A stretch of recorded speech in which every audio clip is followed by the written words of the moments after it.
Before we start, just a bit of housekeeping.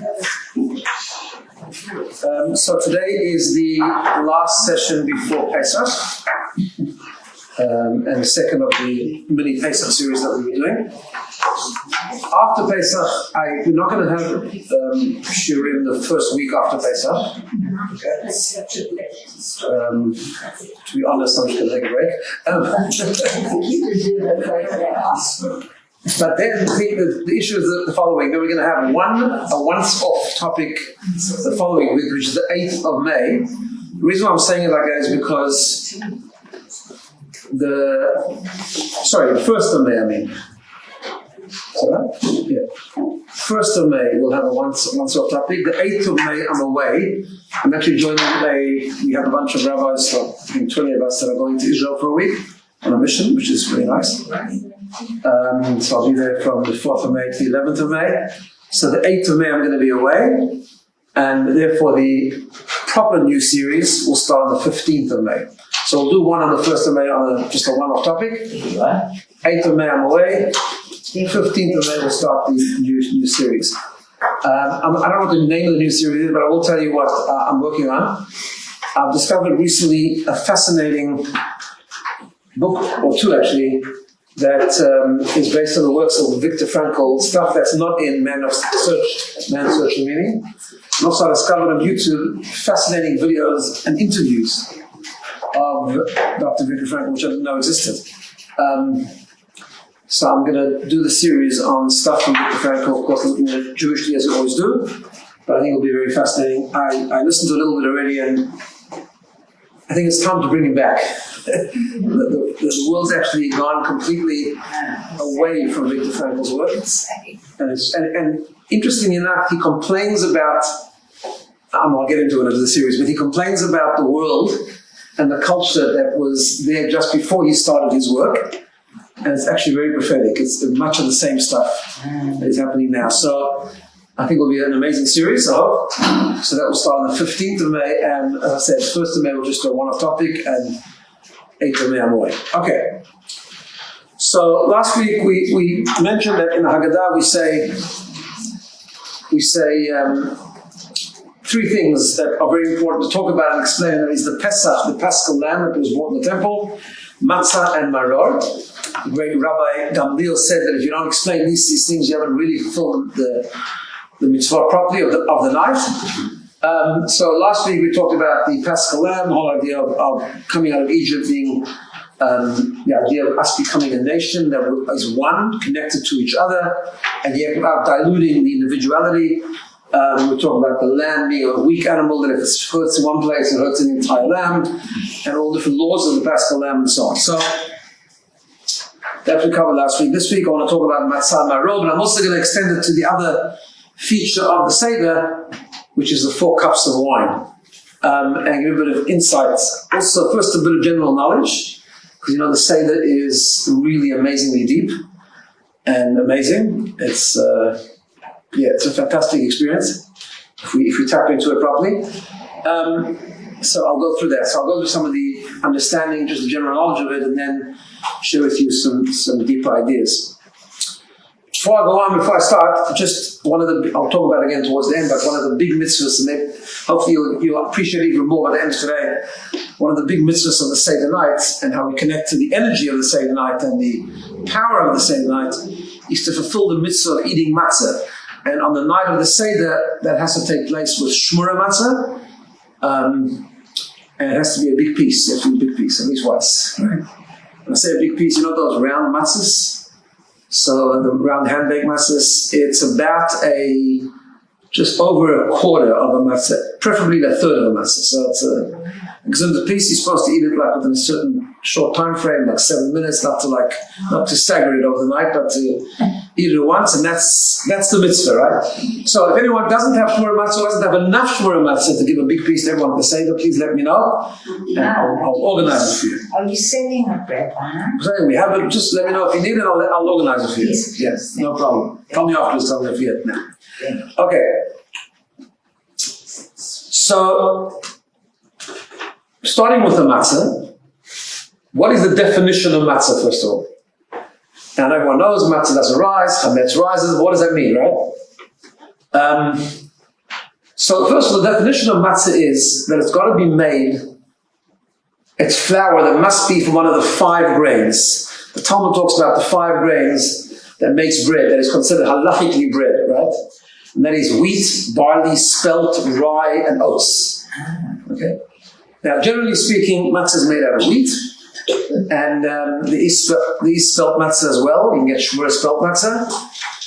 The problem is, obviously, I'll just mention this in passing, someone is celiac and completely intolerant of gluten, so that's a problem. Now, they sell in the store what they call gluten-free matzah. That's very nice and it's very tasty, but it's nothing to do with the first line. You can't fulfill the mitzvah of that because it wasn't made one of the 5 grains. The only solution for someone who is very gluten intolerant if they want to fulfill the mitzvah of matzah on Pesach night is to eat oat matzah.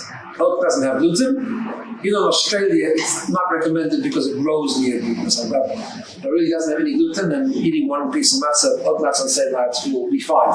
But so if anyone is celiac, I am getting a little bit of oat matzah. It tastes really horrible, and it's very, very expensive for some reason. But it's the way to do the mitzvah. So, you know, we inconvenience ourselves to do a mitzvah sometimes. Okay. You just say that 5. You said 5. It's wheat, barley. Yeah. We know when it makes matzah and barley, but it is the 5 grains of wheat, barley, spelt, rye, and oats. So barley and rye, I've never seen barley matzah or rye matzah, but normally it's wheat. Lately, in the last number of decades, they started making a lot of spelt matzah, shmur matzah, and they make a limited amount of oat matzah for those people who really can't have gluten. Now, what? Sorry, the shmur is made out of fish, right? One of the 5. It doesn't.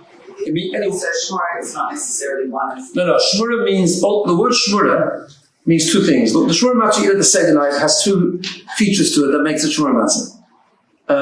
First of all, it's hand-made normally. I mean, you could get machine shmura, but the word shmura actually means it's been supervised right from the time it's harvested to make sure the wheat doesn't come into any contact with any water.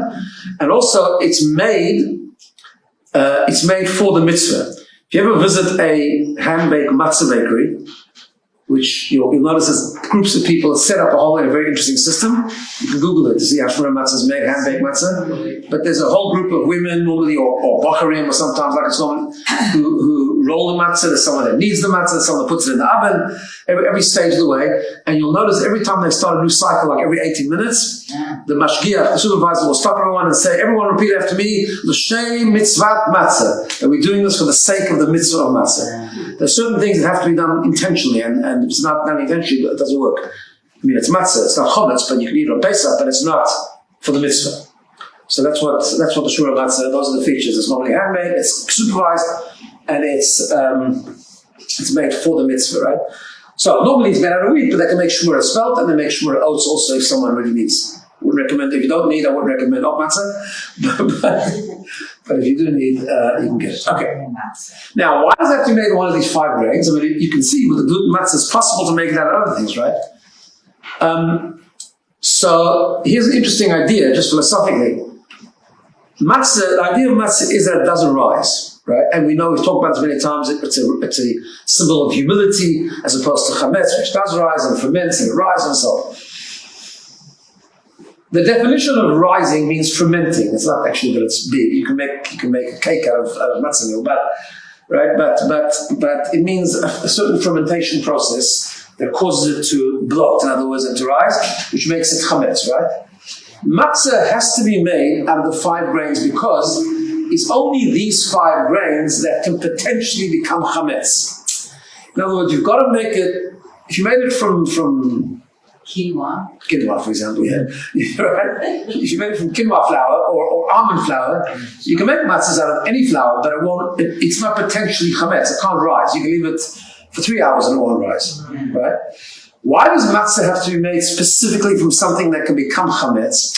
The whole idea of matzah is that you work on your ego, right? You work on lessening the ego. You work on getting rid of the ego. You work on the idea of surrender and so on, as we'll talk about a bit later. And the idea is there's no point of absence of ego if there's not potential ego, right? We're not angels. The whole idea is that we're supposed to be people who have an ego, right? Which we all do. and we work on it, and we get rid of the chametz. We try to minimize the ego, and we connect with the matzah, which is the absence of ego, the getting rid of the ego as we experience personal freedom and we experience the personal journey of Pesach. So matzah has to be made very quickly and very carefully because it can't be chametz, but specifically the idea is you have to be careful. In other words, you're a person that could have ego, you have potential ego, you have ego, and therefore you are working with it to get rid of it. But if a flower that can't rise altogether, then it's an angel. In other words, it's not a person, right? That has to be something that has a danger of ego, and yet you control it. Right? Does that make sense? Yeah. So obviously the matzah doesn't rise because it's made very quickly with 18 minutes and all kinds of precautions that are made and so on and so forth, but it's potentially can become chametz. That's the concept. Okay. Now, just a bit of general knowledge, I thought, because we're all sitting down to a seder. It's, you know me, I always talk about this. We've got to advance from the reasons that we learned in primary school or kindergarten. So let's go into a little bit, just technically and general knowledge-wise, why do we have 3 matzahs on the seder? Anyone else? 3 matzahs, why? So here's there's lots of reasons, but here's 4 reasons. First is a very interesting halachic reason. Just purely on halachic grounds, a very interesting process how we arrived at 3 matzahs. And that is the following. Every Chag and every Shabbat, we have 2 chalas, correct? Yeah. Okay, on Pesach, of course, it's not a chalas, so it's a matzah. That's the same idea, right? It's something you wash on and make a motzi and so on. So Pesach would be no different. If you sat down to a regular Yom Tov meal on Pesach, you would have 2 matzahs, like every festival, right? Now the halacha with the two chalas, for example, on Friday night, right? You know how you buy 2 chalas in a bakery, that they never come sliced, right? There's a good reason for that. Because halachically, when you make the blessing on a Friday, not during the week, you can have slice, not a problem. But on a Shabbos or a festival, when you make a bracha on the 2 chalas, they're supposed to be 2 complete chalas, right? 2 complete chalas. And you cut them, you make the blessing and then you cut them. That's the idea. It's considered special when you make a bracha over something complete and whole. And that's why on Shabbos and Yom Tov particularly, we're very careful to do that, right? So you need that on Pesach also, you need 2 complete matzahs. The problem is that we have a different aspect of matzah on Pesach night. That is that we know that matzah is something that has to be on the table at the beginning of the Seder, because when you tell the story and you ask the questions and all that, it's supposed to be when the matzahs are on the table, right? But which matzah? We know that matzah also has something called lechem oni, bread of affliction, or poor man's bread. And the Talmud says that a poor man's bread, a poor man never has a complete loaf. Therefore, to make the matzah into real poor man's bread, it has to be a broken piece of matzah. Right? So that's a problem because you can't take one of the 2 whole matzahs and break it. So what do? We put a 3rd matzah. And just before we start the Haggadah, we break the middle matzah, right? So that we still have 2 complete matzahs, plus a broken piece of matzah to fulfill this idea of poor man's bread on the table. Now what's the significance of poor man's bread? We'll get to it, it's a very important idea. But, okay, that's one reason. The other reason is that on Pesach night, we reflect a lot on our foundation, on where we come from. And of course, the foundation of the Jewish nation, because Pesach at the end of the day is the birth of the Jewish nation, really. That's when we became a nation, as we talked about last week. But we always reflect on our roots. What are our roots? Our roots are the 3 patriarchs and the 4 matriarchs. Right? So Abraham, Yitzchak, and Yaakov. And the 4 mothers, which are known as Sarah, Rivka, Rachel, and Leah, right? So therefore on Pesach night, we have 3 matzahs for the 3 patriarchs and 4 cups of wine for the 4 matriarchs. Right? That's good. Now one day we'll do a shir why the matzah has the 3 and the wine has the 4, but not for today. Okay. The other one is talking about Abraham Avinu. We know the story of when Yitzchak was born, 3 angels arrived at Abraham, right? The story was that Abraham had a circumcision, he was 99 years old, and he passed that test, and he circumcised himself as God had asked him to, and God wanted him to recuperate, so he made it very hot so there wouldn't be any guests, there wouldn't be any travelers, and Abraham Avinu was distressed, and he sat at the opening of the tent waiting for guests, because that was, Abraham Avinu always needed to have guests. So God sent him the 3 angels incognito, they looked like human beings, and they came, right? And then they turned out to be angels, and each one had a different function, and one of them gave the news to Abraham that in a year's time he was going to have a child, and that was Yitzchak. When that happened, you read in the Torah that Abraham was really excited, and he ran to Sarah's tent, and he said, quick, take 3 measures of flour and make what? Make bread, but the terminology in the Chumash in the Torah is asi ugot, make ugot, which in modern Hebrew means cake, but not in classical Hebrew. Ugot actually means matzahs. Why do we make matzah? It didn't taste exactly as our matzah, it was made differently in those days, but it's still matzah, because we have a tradition that our patriarchs and our matriarchs were very spiritually sensitive and they understood the Torah before it was given. And even though the story of the Exodus in Egypt hadn't happened yet, but even then, Pesach had a certain energy of Pesach, just like it has now. It only historically happened once, but every year, even before and after, it still had the holiness and the energy of Pesach. Avraham was sensitive to that, and therefore he only ate matzah on Pesach, because he kept the Torah. And therefore, when the angels arrived, they arrived on Pesach. And when they said, next year you will have a child, according to most opinions, that's what happened. Yitzchak was born on Pesach, a year later. So because it was Pesach, he ran to Sarah and said, please take 3 measures of flour, because there were three visitors, and make ugot, which means make matzah. And therefore on Pesach night, because that's when it all happened, we also have 3 matzahs to remember the 3 measures of flour that Sarah used in order to make the matzah. Right? In case you're wondering, in those days, people were experts at making matzah, and people used to make matzah in their own kitchen. We don't do that anymore because we don't know what we're doing. Right? So we have to get the bought matzah. But people used to make matzah in their own home. Okay. So, Rabbi, why did they say that, we eat matzah because they didn't have time for the bread to rise when they were leaving Egypt? You'll say it's already tradition before. Correct. And not only that, I'll wait a few minutes, I'll make the question bigger. Okay? It's a good question. Okay. I mean, that did happen, that they were rushing out and they couldn't rise, but there was the idea of matzah out of that. We'll see in a second. Okay. So that's so the 3 things. And then, sorry, that was my next point. So then also we eat 3 matzahs for a different reason. Because actually, even though it is true that when they left Egypt, they were in a big rush and they couldn't bake proper bread, right? But they ate matzah before that. And in fact, there are 3 times, 3 different circumstances. I'm not talking about our patriarchs now, I'm talking about even the Jewish people that left Egypt. There were 3 different circumstances that they ate matzah. And we always said they ate matzah because they couldn't rise because they were in a rush, right? But actually, it's not exactly what happened. First of all, according to one of the great sages of, I think it was 13th, 14th century, the Ibn Ezra, he says that they actually ate matzah while they were enslaved in Egypt. Why? So he explains it in the following way. Ibn Ezra was a traveler, he traveled a lot of places, and he said, when I was in India, he says, he didn't live in India, but he traveled to India once, and he saw, a community of slaves or something, or prisoners. He said, I saw that they feed matzah to slaves and prisoners because it takes longer to digest and they can save on feeding the prisoners food. Right? They have to feed them less. So he says, that's what happened in Egypt, right? That's what happens in Egypt. And that the Yidden were actually quite used to matzah because the Egyptians would feed them matzah as slaves because it didn't rise. And it was easy for them and you had to give it less often, right? And that explains something we say in the Haggadah. There's a very puzzling sentence in the Haggadah, even before the Manishtana, there's an Aramaic paragraph where we say, Halach ma'anya, this is the bread of affliction that our forefathers ate in Egypt. If you go by the classic reason, they didn't eat it in Egypt and it wasn't bread of affliction. They ate it on the way out of Egypt, right? But he says, no, they actually ate it in Egypt as slaves. And at that time, it was bread of affliction. In other words, it was bread because they were slaves. Right? So that's the first context that the Jews ate matzah.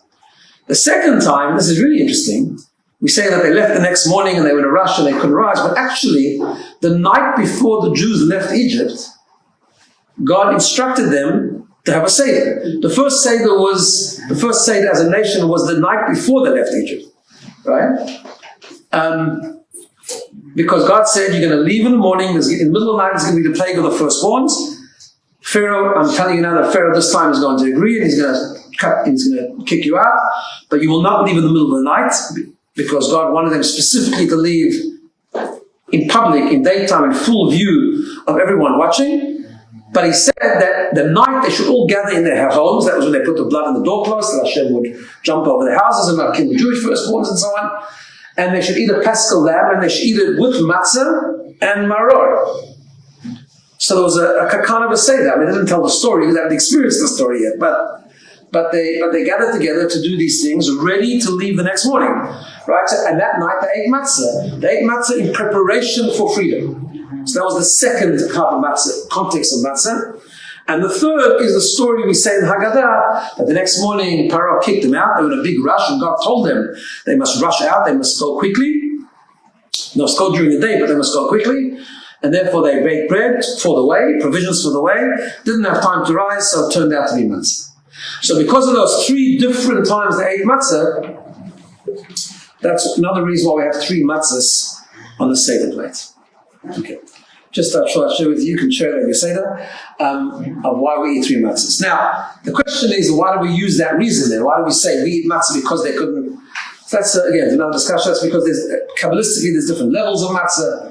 And when we eat matzah, the highest level of matzah was when they left Egypt. That was the third time, and that's the matzah we eat. That's also connected to that level, and that's why we use that explanation. Okay. Now I want to share with you a deeper idea, but before I do that, I'm just going to share with you a little bit about the maror that we eat. Right? We eat bitter herbs. So, what vegetable is bitter herbs? Horseradish. So horseradish. So why do we eat lettuce? No. So why is it lettuce on the same thing? Okay. So very fascinating. Now we're supposed to eat maror because we're supposed to remember the bitter times as well. This is part of our gratitude. It's always important to remember what we're thanking Hashem for, where we were, and what we came from to appreciate the great miracle of going out of Egypt and becoming Hashem's nation, right? Now, the Mishnah, how do we know what maror is? It can be anything. Maybe you can eat, a lemon, or something, right? But there's a Mishnah in the Talmud that lists the five different types of vegetables that qualify for maror. Okay? The problem is, we only know what the first two are. We don't know what the next three are. They're Aramaic names and they have names, but we don't know what they are. But we do know the first. The first is called chasad. That's in modern Hebrew. It's spelled differently. It's actually an Aramaic word, right? It comes from Aramaic. Many words in modern Hebrew come from Aramaic. I don't know if you know that. Like, he say, I don't care, lo ichpat li. No such word in Torah, ichpat. In classical Hebrew, there's no such word. It's taken from the Gemara. It's taken from Aramaic in the Talmud, right? That's it. Maybe it was like that. So chasa actually means lettuce. Now, more specifically, it's actually cos lettuce or romaine lettuce, they call it in America, right? And that's the first ingredient that the Mishnah says you can use for the mitzvah of eating bitter herbs. And the second is called tamcha, which is chrei, which is what we call horseradish, right? And the truth is, you can do either of them to fulfill the mitzvah. Yeah, Yiddish word, yeah. Yeah, it doesn't say in the Gemara anyway about chrei. It's called. But in the Gemara, it's called tamcha. Tamcha, that's what it's called. That's what they used to call it in Babylon of old. But it's horseradish. Some people have a custom just to use lettuce, and that's fine. Some people maybe just use horseradish, but actually, and some people have a custom of mixing the two. Right? Now, the truth is, it makes more sense to use horseradish, because if you're talking about bitter herbs, horseradish is sharp, right? Lettuce is not that sharp. But there's two reasons that we use it, three reasons actually. One is two halachic reasons. First of all, it's the first one listed in the Mishnah, because the Mishnah lists that the first ingredient, maybe that's the preferable one, so we often use that. It's not really bitter, although the stalk is very bitter. And interesting, the commentaries explain like this, that lettuce is actually quite soft on the outside and actually a little bit sweet. It's actually not bitter. It's only when you get to the stalk that it becomes very bitter, right? Yeah. If you peel away the leaves and you get to the stalk, that's a very bitter part. You don't have to eat that, but I'm saying that's bitter. Now, the truth is that that's also a symbol of the bitter time, because what actually happened in Egypt when Pharaoh enslaved the Jewish people, how did he get, because the Jewish people multiplied very quickly and became a big nation, and he was getting very worried, so he started making more slaves. But how did he convince them to do that? So actually what happened was, he tricked them into it. He offered them employment. He offered them jobs, and he offered them building jobs and contracts and stuff like that. And once they started working, he took it away, and it was too late. Okay? So it was nice in the beginning, and then it became very bitter at the end. That's similar to lettuce. that is nice on the outside, but when you get to the core, it's actually quite bitter. And that's another reason why lettuce is considered maror. Yeah. But also it goes back to the word that's used for lettuce in the Talmud, which I said before is chasa, and that comes from a Hebrew word chas. Chas means to have mercy and compassion. So when we eat the maror, we remember the bitter times, but we also remember that God had compassion on us and He took us out of Egypt. Okay. That's just a little bit about maror. Now, let's go back to the matzah and understand the following.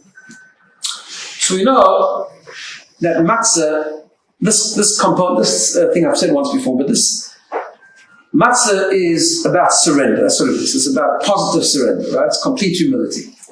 We know that Pesach is a reset. Pesach is the beginning of the Jewish cycle, and therefore it's the beginning of when we re-experience becoming a nation once again. We are God's people. We want to grow. We want to go out of our own personal Egypt, and so on. What's the foundation? The foundation is we really want to go out of our own personal prison. We have to have a paradigm shift, and we have to let go of ourselves. Right? That's the ingredient. We have to completely let go of ourselves in order to connect to and to grow into something higher than ourselves. It's for this reason that the Maharal of Prague explains an interesting thing. Right? The great philosopher Maharal of Prague explains the following. We say, I explained to you before, halachically, why we need a broken matzah, because it's called poor man's bread, right? So the Maharal of Prague says he doesn't understand. We know there are certain things, most things we do at the Seder is to experience freedom. Wine, we lean, we have nice dishes, all those things that we call to remember the chayru, to remember the freedom, right? One or two things, like the matzah, like the maror, the bitter herbs, is to remember the slavery, right? But matzah is one of those things we eat to remember the freedom. Jews were taken out of Egypt, they didn't have time to make bread, whatever the case is, but it's a symbol of freedom. She says, so why would it be called poor man's bread? Poor man's bread is a negative thing. Poverty is not a nice thing. Poverty is a negative thing. And he explains a beautiful idea. He says, no, we don't mean poor man's bread in the context of negative poverty. He develops this idea, which I always call, he doesn't say this because it's not in English, but calls it positive poverty. What's positive poverty? He says matzah is poor man's bread because matzah means that you come as a clean slate. You let yourself go completely. Complete surrender, right? Because if we want to connect to something much higher than us and want to grow beyond ourselves, as long as we leave ourselves in the picture, then we're not really connecting to something else, right? It's a little bit like I explained actually last night at a Kayemet shir, Rosh Chodesh, right? We have Rosh Chodesh. How does Rosh Chodesh work in the Jewish cycle? It's the lunar cycle, right? So the way it works is we have the moon waxes and wanes, right? It's bigger and smaller. Towards the end of the month, it gets very, very small, and then it starts again. But the way it works is the moon goes very small at the end of the month, and actually there's a few hours where the moon is completely not visible. It disappears. And then it emerges again, right? Why does it have to be like that? Because the idea of Rosh Chodesh, and one of the great Kabbalists, the Shalah, says that when it comes to the month of Nisan, the whole month is like Rosh Chodesh, because that's the month we became who we are, right? This is the month of Pesach.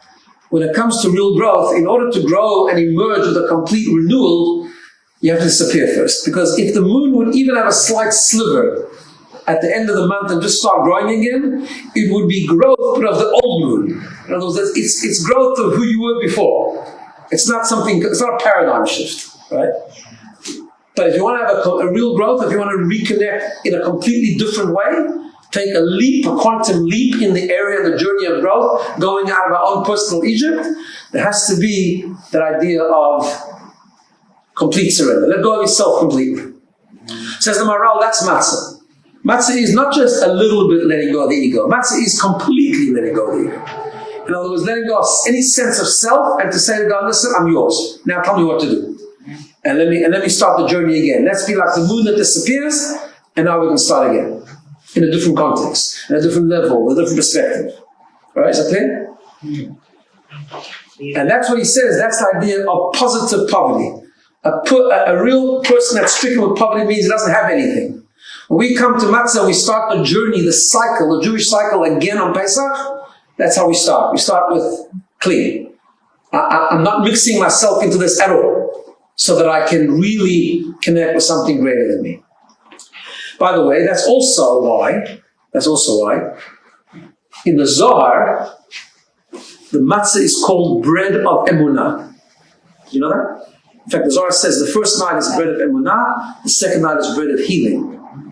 Right? So, in Judaism, everything's connected with a physical experience. It's an amazing thing. The matzah is actually holy. We eat matzah on Pesach night. We're eating emunah. We're connecting to emunah. I mean, obviously, it has to be intentional, but it's not just a cracker that we're eating, but it's actually, we're absorbing, we're ingesting emunah. What's the connection between these two ideas? Same thing. Emunah means, the definition of emunah means I'm connecting to something beyond my understanding. The highest level of the human consciousness is understanding. Seichel, intellect. Emunah means I don't have any understanding. I'm just connecting to something far greater than me. I'm connecting to something far greater than my intellect, something that transcends my conscious thinking and my intellectual thinking, infinitely higher than my thinking. And that's emunah. That's what it means. And in fact, our sages tell us that when the Jews left Egypt, they were very spiritually poor. They didn't have many mitzvot. They assimilated with Egypt. They didn't have much in terms of merits, right? So why were they taken out? One of the Midrashim says that the Jews were redeemed b'schut ha'emunah, in the merit of emunah, because they believed. Ultimately, they came around and they believed and they followed. And they followed God, as God himself says. There's a verse in the Tanakh that God praises the Jewish people through one of the prophets and says, I praise this nation that followed me into the desert without knowing where they were going.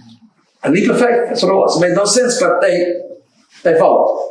Right? Because that was emunah. And that's the beginning of the process. That surrender allows us to transition and to graduate from being locked in ourselves to connecting to something completely different. That's the first step of any real journey of growth. However,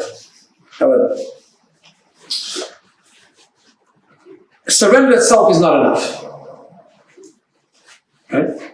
Because at the end of the day, God created us, not to leave us behind. He created us. He created us. He created our mind. He created our emotions. He created our skill set. He created who we are.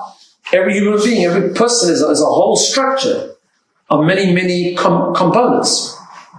So surrender is a very healthy first step, so that we should rid ourselves of the ego. But the idea is not just to follow. The idea is not just to be a robot or a shmata. That's not the idea. God wants us to serve him with everything that we have, right? He wants us to serve him with our minds, with our emotions, with our action, with our understanding. He wants us to explore. He wants us to understand. He wants us to ask questions, which is the whole structure of the Seder, asking questions, right? He wants us to internalize. He wants us to get excited. He doesn't want us just to be a blind, robotic follower. That's not what he wants. Matzah is necessary, because otherwise everything that we have is all mixed in with our ego. So we've got to get rid of the ego, and we get rid of ourselves, and we come clean. But then we also have to understand, and we have to explore, we have to feel, bringing back the different components of who we are to that process of getting involved, that we should be present, not just surrendered. And that is very much hinted in the 4 cups of wine. 4 cups of wine, we know that in Kabbalah, wine is called BINA, understanding. Because when a person, we've talked about this many times, when you understand something, it's Chochmah and BINA, right? Chochmah means you get the idea, but you don't really fully understand it yet. Where does a person have real simcha, joy? When you understand something. So the idea of wine is the opposite of matzah. Wine has a taste, wine has an enjoyment. When a person drinks wine, they're very much there. They're very much part of the process, right? I mean, even eating matzah, forget about the matzah itself, it doesn't rise. Eating matzah generally is an act of surrender. I mean, if you take just a dry piece of flour or water and eat it like in 7 minutes and eat a big piece, that in itself is an act. There's not much enjoyment in that, other than doing mitzvah, right? But wine is different. Wine, you're fully there. You're enjoying the process, right? Because 4 cups of wine is that next step, so to speak. I mean, even though we drink a cup in the Seder before the matzah, but that doesn't matter. That's the idea. Matzah is a biblical mitzvah. Wine came later. It's a rabbinic mitzvah. But so it's the second stage, in other words. So the first stage is emunah, surrender, matzah, poverty, positive poverty. The second stage is the wine. You've got to enjoy it. You've got to be part of the process. So I want to share with you an idea about the 4 cups of wine because it's very much hinted this idea, particularly the 4th cup. So why do we drink 4 cups of wine? Right? Why do we drink 4 cups of wine? Many reasons. I've told you one before. It's the four matriarchs and so on. But the reason that's the mainstream reason, and the reason that's relevant to this discussion, is you look at your handout, you'll see that after the 4 cups of wine towards the end, in the Torah there are 4 expressions of redemption. We mentioned this before, and I'll give you another take today. God says, I will take you out, I will take you out of affliction, I will save you from slavery, I will redeem you from Egypt, and then I'll take you as a nation. I'll take you as a nation. Right? So you look at the 4, there's a difference between the first 3, right? The first 3 and the 4th one. The first 3 is what God is going to take us away from. Correct? And the 4th one is what we are going to become. Okay? So let's talk about the first 3. And I'm going to share with you an idea, a very fascinating idea, I thought, which can be applied to our own personal journey, that comes from the Kli Yakar. The Kli Yakar was a 16th century sage. He was a student of the Maharal of Prague, and later he succeeded him as the rabbi of Prague. He's buried in Prague. When I was in Prague a number of months ago, I was at his kever, at his graveside. He's buried not far from the Maharal. He was a student of his, but he was a great, very fascinating individual. And he wrote one of the most fascinating commentaries on the Torah, on the Chumash. And when the Torah talks about these 4 expressions, he gives the following idea. He gives it in like an historic context, but I'm going to, I hope I get this right, I'm going to sort of apply it a little bit to our own journey of how we go out of our own Mitzrayim. And he says the following. The Jews were in Egypt for 210 years, correct? So they were in exile, essentially, right? And in exile, he says there are 3 layers of exile. What are the 3 layers of exile? Where did the Jews come from? They came from Israel, right? Abraham, Yitzchak, Yaakov were in Israel. The 12 tribes who lived in Israel. That was where the nation was starting to take shape, and that was the homeland. It's been the homeland since Abraham, right? I know the world doesn't quite get this, but it has been our homeland since Abraham, right? But then God says to Abraham, there will come a time that your children, your descendants will actually spend some time in a foreign land, right? Which was Egypt. And eventually they'll come back to Israel, which they did after the desert, right? So says the Kli Yakar, the first layer of exile is just being in a foreign land. Just being in a land that's not yours, right? The fact that the Jews, even before they became slaves, even the fact that they were just there, they were out of home, they were not where they normally are, that's already one layer of exile. A worse layer of exile is that when people are in a foreign land, not only are they in a foreign land, but they become slaves there. And that's what happened to the Jewish people. They became slaves. They had to work for Pharaoh, right? And a third layer of exile is, sometimes you can have someone that's a slave, but he's treated reasonably okay. But we know that the Egyptians didn't just enslave the Jewish people. They actually afflicted them. They made them suffer. They tormented them, right, in various different ways. And we talk about it in the Haggadah, right, these 3 layers. So he says, if you look at the first 3 expressions of redemption, you'll see that it goes backwards. God says like this. Why did he say 3? I'm going to take you out, I'm going to redeem you. Why did he say 3 ways? Because he says, if you look at it carefully, this is how it works. He says, first of all, I'm going to take you out of the worst one, right? If you look at number A, it says, I will take you out of affliction, number 1, out of the worst layer of slavery. Second of all, I'm going to save you from slavery. That's the second. And then he says, I'm going to redeem you, I'm going to take you out of Egypt, and I'm going to take you out of your foreign land. So basically, God said 3 expressions of taking them out because he was taking them out of the 3 layers of exile, right?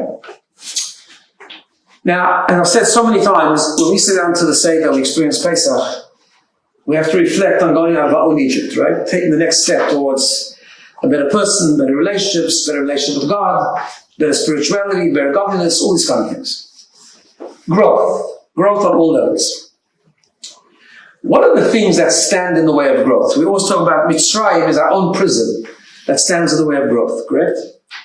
But I want to take this idea of the Kliyaka and say that we can say the same three things is what prevents us from properly growing, right?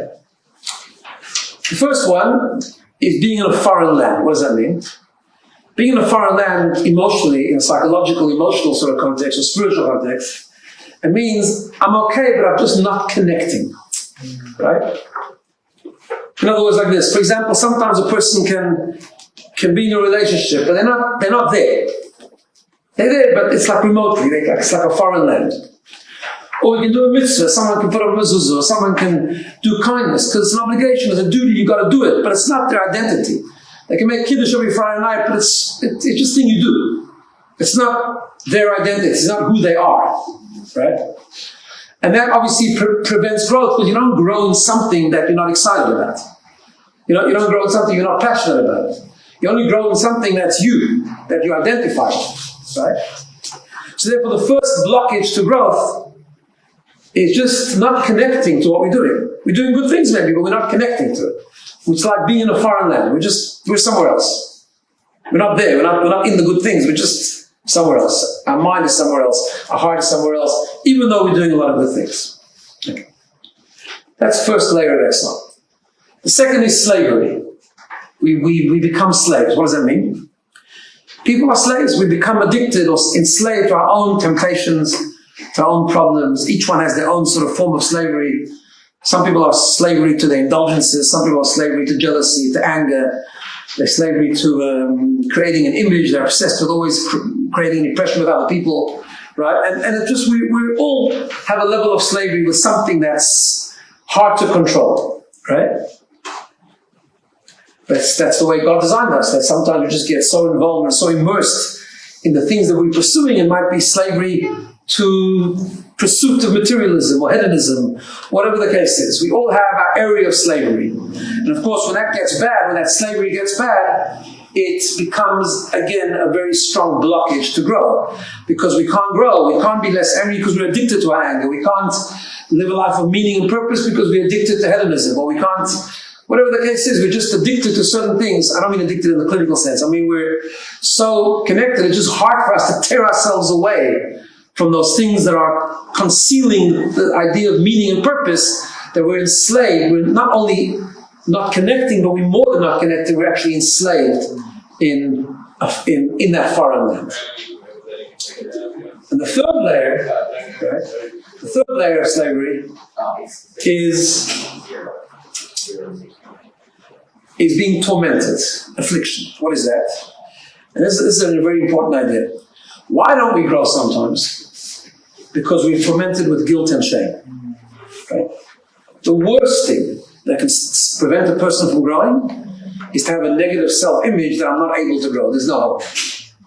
I've done this too many times. I've failed too many times. I insulted that person and now I can't. Right? There's a famous little idea, I think, from one of the Hasidic rabbis. He says, we all have the Yetzer Tov and the Yetzer Hara. We all have a good inclination and a bad inclination, right? But the bad inclination is called in Yiddish the Klugenker, like the smart one, very cunning. Why is it very cunning?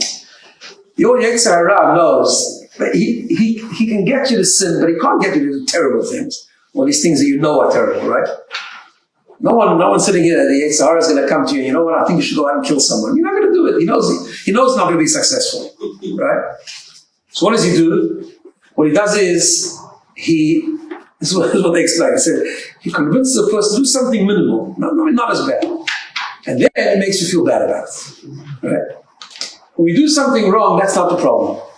I mean, of course it's a problem. We shouldn't do anything wrong. But when we fail, we get angry with someone. Okay, we're human being, we did it. That's not such a problem. The bigger problem is feeling bad about it afterwards. Now, of course, we need to recognize, we have to take responsibility for it.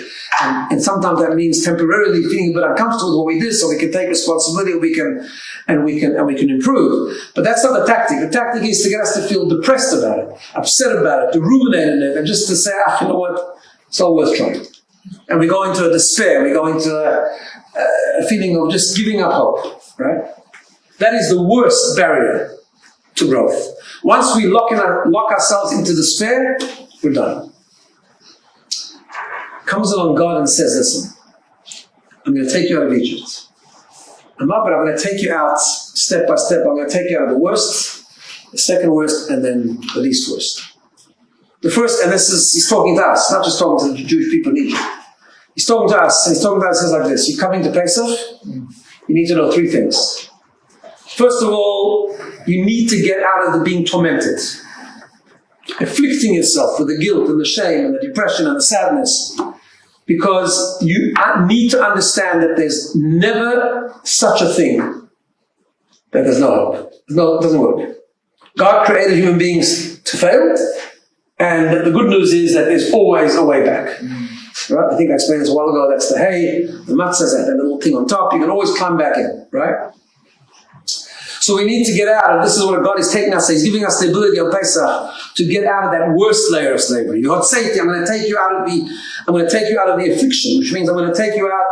I'm going to allow you to work on yourself, to instill hope, never to give up, never to think that you're a bad person, because you're never a bad person because you might have done bad things, but you're never defined by your weaknesses. You're never defined by your failures. Deep down, as we know, we all have a neshama, and that neshama is always pure. That soul is always pure, and that soul is always burning, and it's always a way back. There's always a way back to connect, no matter how low you would have fallen. Right? I once read this idea of Rabbi G on Haggadah. He said, how come we have this vegetable at the beginning of Haggadah that we took in salt water, right? He says, why a vegetable? Why not something else? Why not a piece of fish? He says, because a vegetable grows in the ground. And we get taught at the very beginning of the Seder that vegetable which was deep in the ground, as we sometimes think we are also, we so low down, suddenly at the Seder, it's a whole yichus. He's on the Seder table, and he's part of the Seder plate. Right? This little vegetable is nothing. Suddenly he's a big part of the Seder. You're making a brach on him, you're dipping in the salt water, and it's a big discussion. Right? That's the lesson. Because the first layer of exile we have to take ourselves out of that feeling of despair. The second thing we need to know is that we have to take ourselves out of slavery. What does that mean? That we have to recognize that there's always hope, but we have a choice. And that choice is a choice of self-control. We should never think, unless it's a clinical thing, that's something else and it needs different intervention, but we all have our little areas of slavery. We need to know that at the end of the day, we're not bound by it. We're not governed by it. We can make a choice. We can slowly, step by step, get a little bit less angry, be a little bit more nicer, do a bit another mitzvah. We can do things that are hard for us, but it's a choice. At the end of the day, it's a choice. And we have that free choice. And it's fundamental to Judaism that we have a choice to choose to do right. We have a choice not to get angry. We have a choice not to be jealous. We have a choice to do good things. It's a choice. And therefore we need to take ourselves out of being defined as a slave. We shouldn't think I'm a slave to those vices. I'm a slave to those temptations. We can come out of the slavery. And then God tells us the third cup. If you really want to go out of Egypt, you have to connect. You can't be in a foreign land. You got to do good things, but get involved in them. Understand them. Learn about them, as we always talk about. Appreciate their significance. Get excited about them. Right? Don't be in a foreign land. You're doing good things, that should become you. Get excited about it so it becomes your land, not that you were somewhere else in a foreign land. And those are the three things that are the foundation of Yetziat Mitzrayim, our personal exodus, going out of these three layers of exile. But God says that all leads to the fourth cup, and the fourth cup is the most important. The fourth cup, God says, I don't want to just take you out of slavery. I don't want to just take you out of affliction. I don't want to just take you out of a foreign land. I want you to become my nation. I want to have a relationship with you. And in that relationship, we're talking about on the wine, right? And going back to what I said in the beginning, in that relationship, you have to be present. You have to get involved. It's got to be almost like a partnership. Not exactly a partnership. God always remains God. But he wants us not just to be passive. I don't want you to be robots and grow as robots. I want you to grow as a cup of wine. I want you to grow with understanding, with passion, with enthusiasm. I don't want you just to go out of not doing bad things. I don't want you just to be away from slavery. I want you to be involved. And that's why that's such an important step after the matzah. The pathway to this growth is you've got to start with matzah. It's got to be total surrender. Otherwise, we'll remain stuck. We'll remain stuck in our temptations and our egos and our shame and our guilt, all the stuff. So we've got to just reset. Total surrender. But total surrender cannot remain as total surrender. Because total surrender means that we're not present. God says the fourth cup is you need to become my nation. You need to become a people that are present. You're involved, you're thinking, you're asking questions, you're learning. Yes, you're doing them with smart, but you're understanding them and you're exploring them. You're being kind to others, but you're doing it with simcha, with joy. You're understanding the significance of it. You really make room for others. You're building up empathy, compassion. You're doing it. You're present. And that's the fourth cup of wine. And that's the secret to the Seder. The secret to the Seder is, of course, we have to eat the matzah. That's step one. We eat the matzah, we inculcate emunah. We try to get rid of our ego a little bit, but then we also remember the 4 cups of wine of getting rid of the ego, but then being present at the same time, in the context of humility, but being present and really enjoying the process. I want to just, in the last 3 minutes, just share with you a beautiful idea. Just as a parting thought for Seder, I think because it's also very important to the time we're in now. I mentioned before that matzah is the idea of emunah, right? Emunah means one of the foundations of Judaism is we all have always believed in hope and believed in our eternal destiny, both individually and collectively. But part of the hallmarks of emunah, I think this is such an important thing to think about now as well, as we wait in anticipation for everything to come to a good close, right? To remember that part of emunah is not giving up. Not saying, well, I've had emunah for so long and it's becoming a little bit too much already. So I once heard, I might have shared with you many years ago, I don't remember, but it's a beautiful little story, analogy. So they tell a story, right? Because we need to know that we never give up, and right now for sure we can't give up. So they tell a story of 2 beggars who came to a shtetl, right? 2 non-Jewish beggars, they were very hungry, they were looking for a meal. And they knocked on a door, looked like a house that would have a decent meal. And they knocked on the door, and the host opened up and welcomed them in. And what they didn't know is that it was Seder night. But they were welcomed in, and they said they'll give them 2 places at the table, and they see beautiful dishes and wine, and they think, oh, this is going to be a meal. Right? Okay, so that everyone gets a cup of wine. These guys are starving, hungry. They drink the cup of wine, and then they say in Yiddish, they start. First, a little vegetable. This is not exactly what they're looking for, a little bit of parsley. Like that.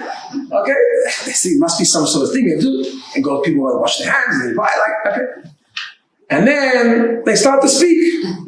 Speaking, telling stories, vices, right? And these guys are saying their story.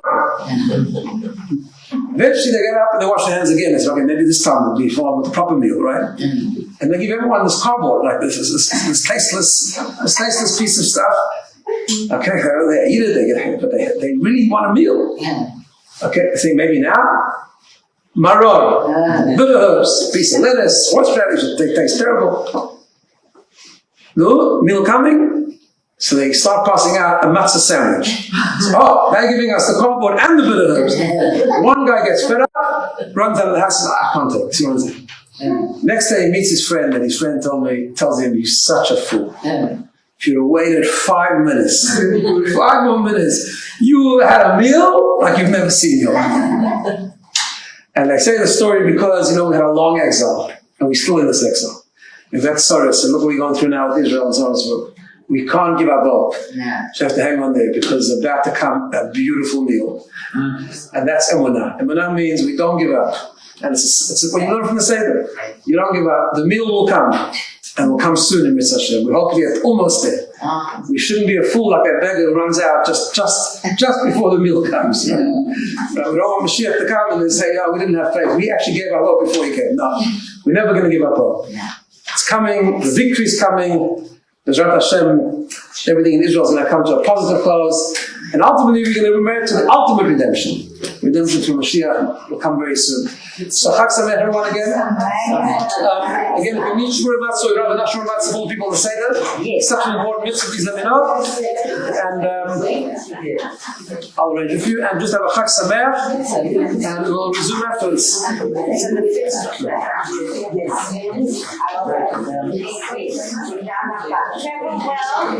I'm still here for Pesach. We'll have one session before afterwards.